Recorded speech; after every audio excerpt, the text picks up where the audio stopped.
Hi everyone, Paul Nixon, head coach of Leicester County Career Club. I'm here with Scott, our digital marketing manager, and I'm ready to answer your questions, so bring it on. Well, for me, I'll just say that obviously Ben and Zach, they've obviously disappointed to lose them, of course it is.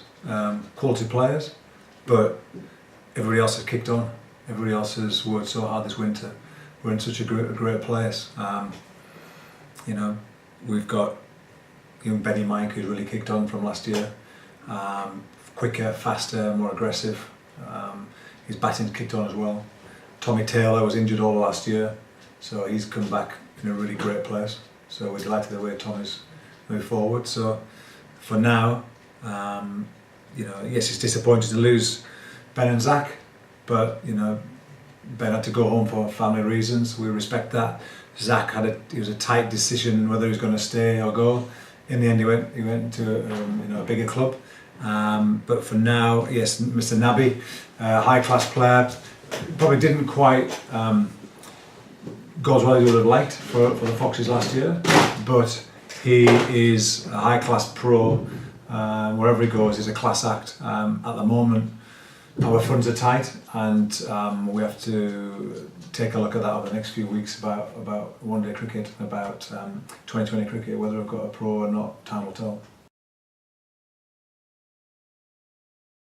Yeah, okay, so next question is how much of the season is Mohamed Abbas available for? Obviously he was there last season as well.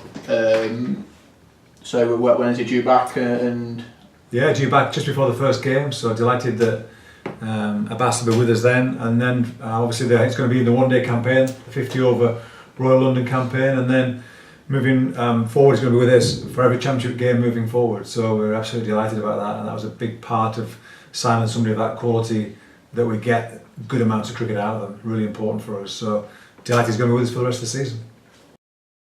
Yeah. Okay. So the next question is about obviously the side going into the new season. And someone's asked what needs to be done to the squad, if anything, in order to get up to Division 1.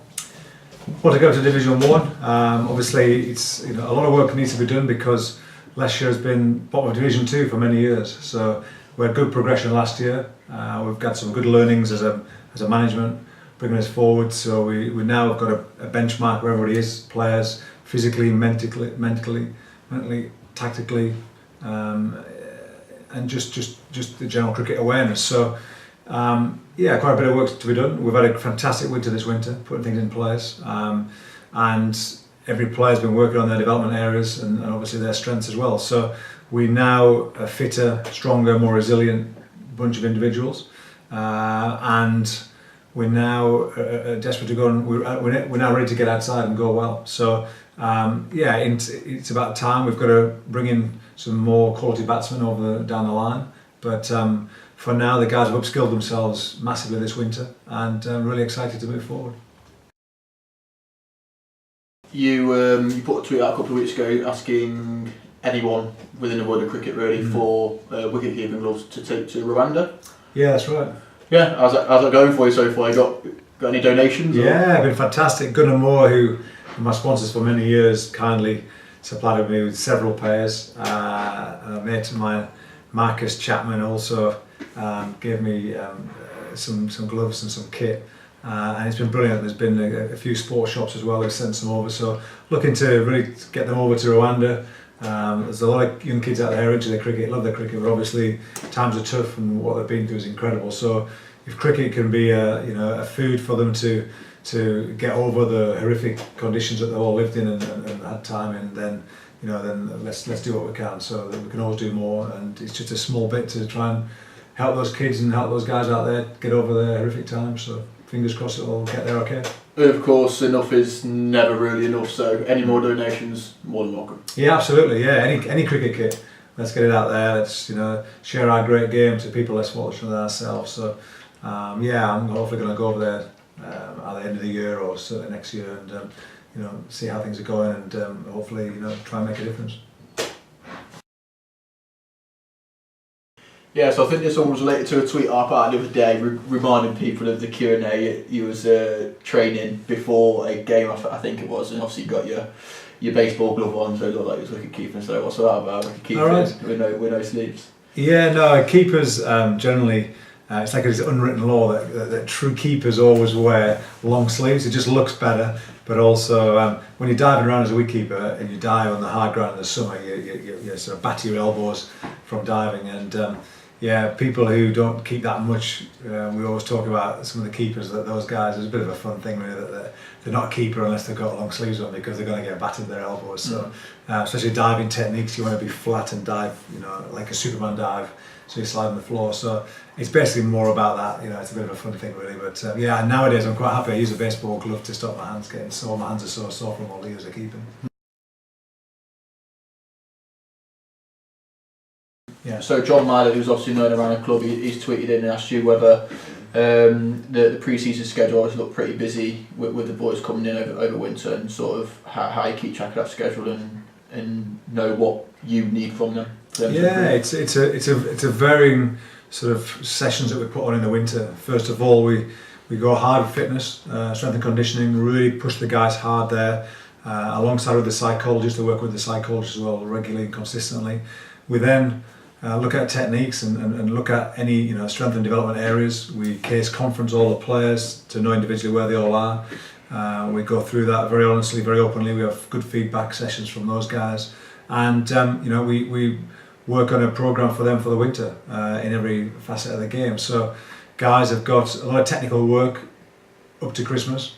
After Christmas, it's putting those new things against bowlers, against bowling machines, against guys with their flickers, and then eventually, as we're coming into sort of heading towards sort of end of Jan, February time, moving forward to February, it's very much bowlers v batsmen and making it a real sort of match scenarios, match situations. So we like to go to Leicester City Football Club and work on our fielding when it's when the conditions are bad, we can't get outdoors, and we then go to Loughborough University in their big hall, which is sort of 8-9 lanes wide with 100 yards long, so we can have some match situations where bowlers v batsmen, fielders are in, slips are in, and it's like being outside, and if they're out, they're out, so there's consequences. So yeah, a lot of consequence training as well indoors, which is great. So if guys make mistakes, there's consequences for them and others. So yeah, just try and ramp up the pressure and try and make new learnings to your game be concrete by the time the season gets round. So it's all part and parcel of actually peaking at the right time, which is in about 10 days' time.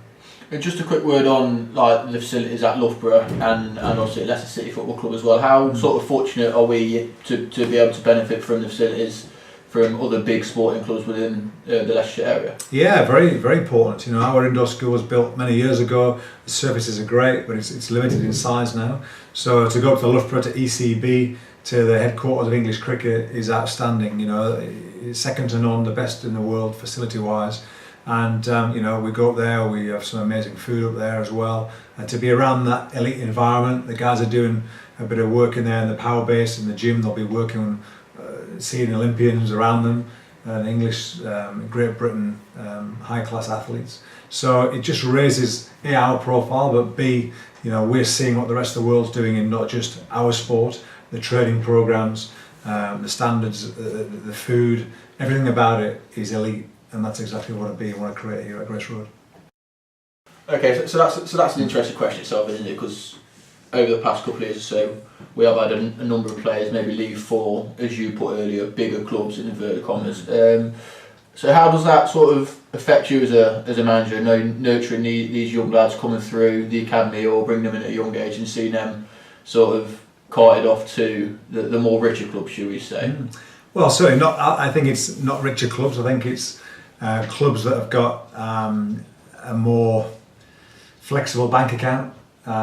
These big clubs are all massively in debt compared to Leicestershire, who are probably about the third least in debt of any club in England. So that's frustrating that our bank won't allow us to be as flexible as their banks will. Yes, they get the lure of big games and one internationals, and their turnovers are greater, but also their debt data much deeper. So that's frustrating as a coach, but actually we have it when we do our chats at the start of the year, that actually we see when players leave and go to a bigger club, it's actually a positive. There's nothing that we can stop them.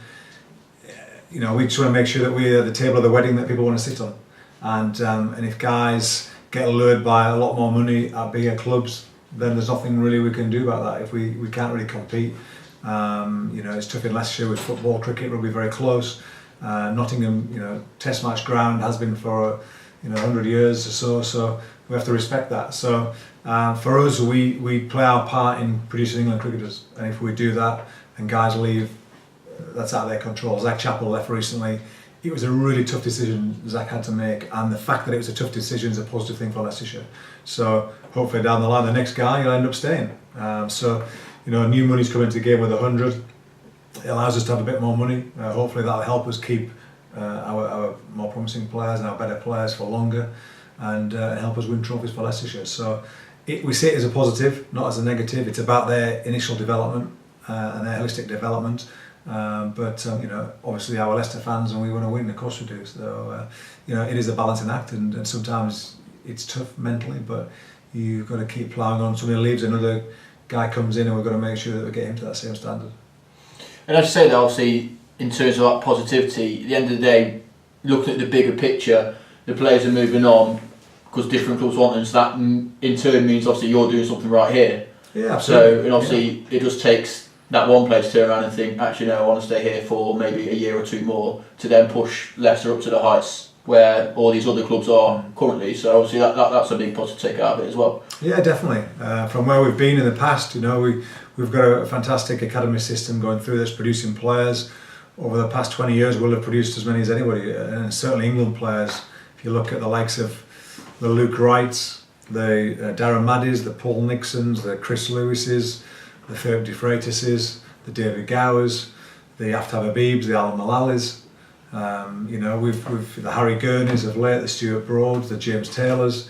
There's been a lot of high class players come through the ranks here, and not all of them have spent all their time here. We've got to make sure that our environment's a quality environment. They're loving the winters, they're loving the vibe at the club. They're being pushed, they're being challenged, and it's it's a hard working, caring environment, and that's what we're about. And for us to lose players, if somebody wants to go, then we have to wish them well, and somebody else's opportunity.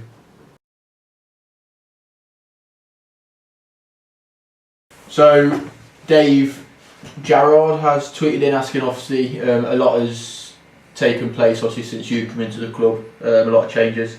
I suppose the only question he's got there is promotion a possibility for this season? What are your thoughts on that?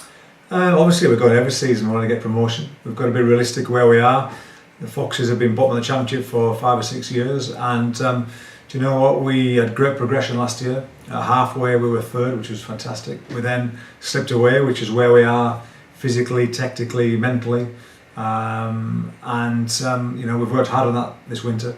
Really looked at where the players are, where we are as a group, and we're working really hard. So if we play our A game, then there's obviously a possibility, absolutely. But we have to be realistic of where we've been in the past and where we want to get to. And it's something that everybody wants, of course we do, but we have to be realistic. We've released 7 players have left us, and 8 with Mohamed Nabi. So we have to be realistic of where we've been and moving forward. So for me, it's about progression. And as long as we keep progression, after that progression, then that's we have to be realistic and get good progression.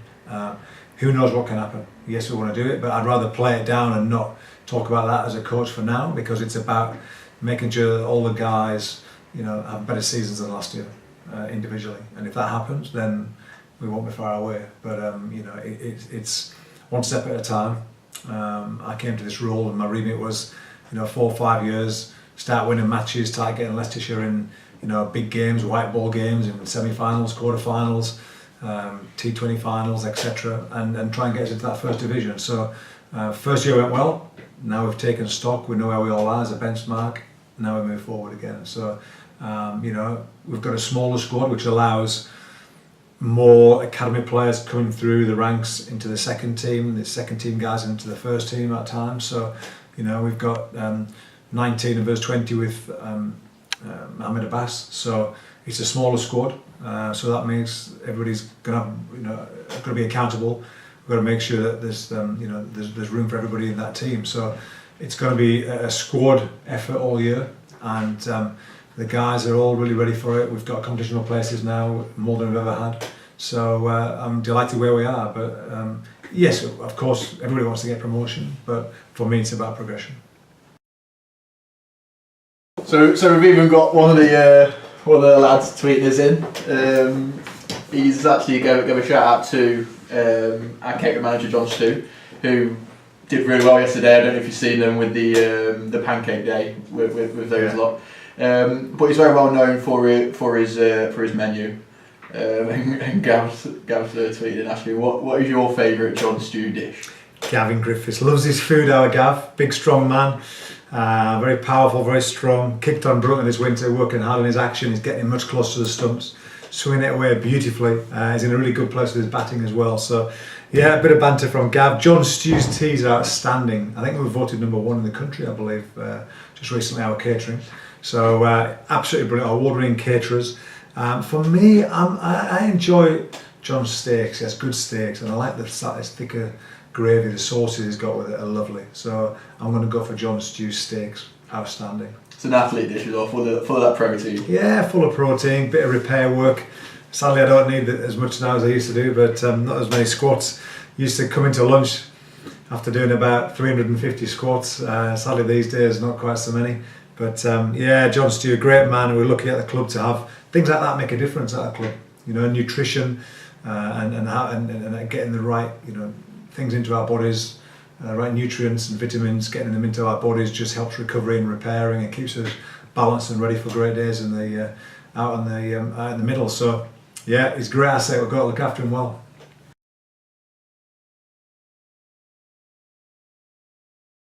So you brought a number of bowlers in since the end of the 2018 season.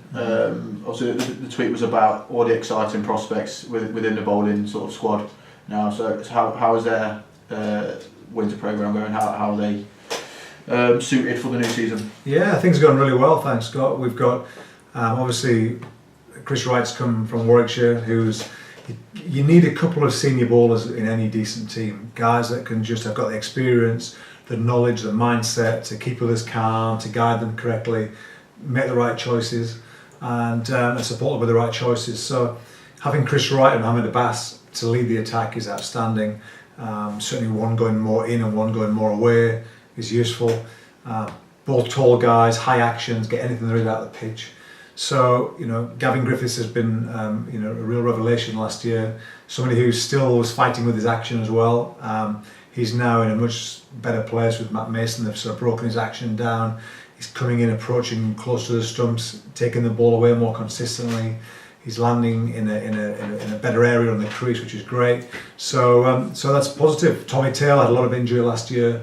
He's now changed his action, his pickup of his action, and he's a lot more momentum through the crease forward, less jump up, and whatever jumps up has to go down into the ground and collapse and take pace away from him. So Mace has worked on really well with the bowlers. Obviously, Will has come from Derbyshire, which is great, and Will's been, you know, he's had a lot of trouble over the years with his action, and he's been back problems, and we seem to have alleviated those at the moment. He's in a really good place, bowling quick and aggressively as it did, and you know, his skills in one-day cricket have really blown us away. His slow balls, his bounces, his consistent Yorkers in white ball practice that we've had have been outstanding. And Benny Mike continues to impress us. He's got fitter and stronger from coming out of our academy to playing a few second team games to make it in the first team. He's had a sort of a meteoric rise to success in a way. So he's a young kid who's got great experience with his father, who's played in the past. He's now put on 1.5 yards of pace. His batting's kicked on as well, and I'm really excited. It reminds me a lot of a young Philip de Freitas in everything that he does. So we're in a good place right now. The boys are Dieter Klein as well has kicked on. Dieter can bowl 90 miles an hour. Having that left armour that swings it makes a difference. So you know, it's going to be the first game to be picked is going to be a tough decision. Really is. We're starting to talk about it right now, and it's 3 weeks away. So it's going to be tough, but it's going to be a squad. There's guys are going to get niggles and injuries. We've got a few games that you know that are coming close succession, so we have to rotate the squad at the right time. And you know, we're going to have to make some big decisions. And you know, as long as the guys know that you know, it is about the squad. We have to rest them at the right times to be strong and fresh. So it's going to be brilliant. You know, that's what you want as a coach, and a coaching unit is competition for places, guys pushing hard, and we haven't had that in the past. And I think moving forward, it's something that's we've got to make sure that we keep that in the future.